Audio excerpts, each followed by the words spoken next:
I was just a little guy. Now I'm bigger than a motherfucker, sicker than a motherfucker, finger to the sky. Once upon a time, I was getting high. Because that's the stuff that I really was like, you know, that's what really got me fascinated about the stuff that you were doing. But obviously, I want to, you know, go dig in the past, see the kind of, you know, where everything started. And the biggest thing that I think I want to start with, because you started the conversation off with bringing up Studio 54, you know, Sound 54, you know, 50 Cent, Eminem, all that kind of stuff.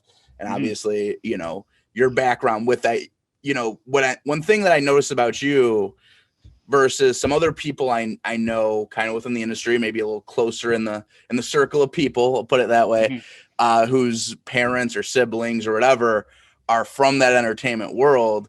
It seems like some people try to shy away from, you know, like acting like they have any relation to someone else who's in it. But you seem to have a really positive, like fun kind of look. This is you know, this is who I'm related to. This is it. You don't seem to shy away from it at all.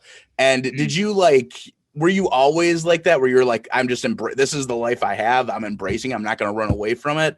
Or was there ever a point in time where you were like kind of weird about the situation? Like, how did, you know, explain that dynamic? I in my life, I don't think I had an opportunity to, because Eminem became the biggest global superstar for a period of time in my life. So it was impossible to do that. Yeah. And I also embrace it because I grew up with it. I was around it before that was even anything to the world.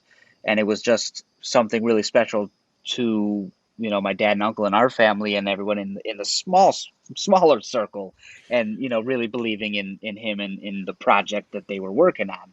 So of course I'm going to always embrace it, because it's a part of my upbringing. In a time where I have memories, you know, everything popped off when I was around 10 years old. So it was something that I remember, the 8 Mile studio and him coming through and working there. And, you know, that was, I say it all the time, that was my daycare, because my parents couldn't afford an actual daycare. So my dad had to take me with him. Yeah. And so it was, you know, in my DNA, whether I liked it or not. Yeah. So I'm obviously going to fully embrace it. Yeah, no, and I think that makes you way more approachable than, you know, some other people I've know or met and different things like that. You're very like, you know, happy. You seem like to have a very outgoing personality.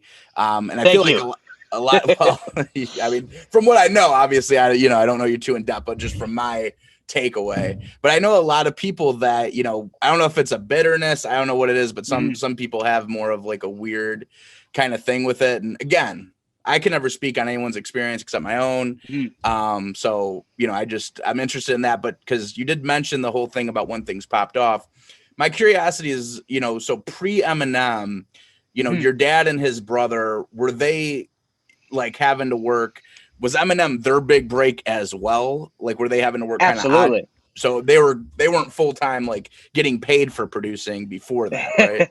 I mean, they were getting little things here and there, but they struggled for a long time. My dad always instilled that side of things in me from a young age, because I was witnessing a lot of it. He, you know, really made it important for me to know that he really worked, he really tried, he really wanted to be successful his whole entire life. And it didn't happen until he was 38 years old. Yeah. And I got to see that. I got to see what could happen. Yeah. And I got to see things when they weren't happening. Yeah. You know, you got to see the both. He was selling shoes when I was a kid, you know, so it wasn't like, it wasn't always the way it is. It wasn't an overnight success, as they call it. It was not. It looked like that. It really did. But Marshall was signed to our family business in 1995. Yeah. So it was a good 4 years, almost 5 years, until it happened. Yeah. And then it was like boom, boom, boom, boom, boom. How was like, yeah, which it's I'm wild. sure. I'm sure like for the roller coaster ride, because like me and, you know, obviously 99% of people are on the outside of that seeing it. You got to kind of see the inner workings. So like, but for you, because I mean, you were a kid, you weren't like working, you know, on an album. You were still like a kid. You were just a person, you know, you were like a, you know, doing kid things. When did you know, like, was there like a moment where it was like, that was life then, this is life now? Like, was there like some clear defining moment where you remember like just boom, things are different now? Yeah, definitely. It was, you know, one of the things that I always recall from the early days was going to 7-Eleven before we would go to the studio. We would stop at 7-Eleven before a session that my dad and uncle had, and we'd always pick up lunch or dinner, and that was what we ate. Yeah. It was particularly the 7-Eleven tuna fish sandwich in the blue styrofoam. The most dangerous and worst thing ever to put in your body, but that's what it was. So it was tuna fish sandwiches and Slim Jims from 7-Eleven. And so that was a frequent thing.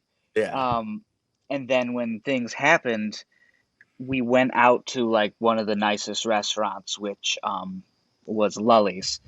And I remember going to that restaurant. It was, you know, they still had it downtown at the time.